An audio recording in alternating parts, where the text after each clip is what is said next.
Paano ba pakiligin ang mag-40 years old na? 'Di ba? Happy Valentine's! No more sana all. It's because ako mismo syempre naka-receive na din ng mga chocolates. Ng mga chocolates. Oh, kasi madami to, 'di ba? First time ko maka-receive kay Arog kay. Konsumo ko na siya sa loob king sarong taon, o 'di ba? Nakakakilig din talaga naman kapag ka nakaka-receive ng ganito, 'di ba?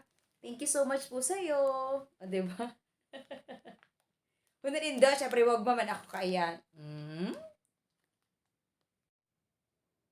Tinutuhanan naman talaga yung kanyang pinaplano, o 'di ba?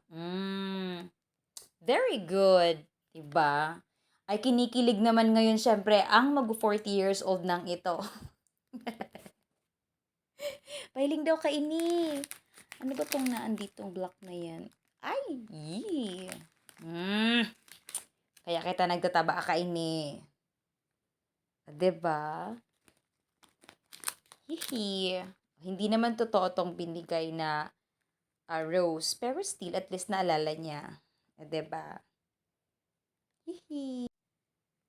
Pang isang taon ko na talaga tong consumption. O, 'di ba? Kung kailan tayo tumanda, hindi yung panahon na makareceive tayo ng bouquet of chocolates. Ah, Happy Valentine's everyone and thank you sa iyo na nagbigay ito sa akin.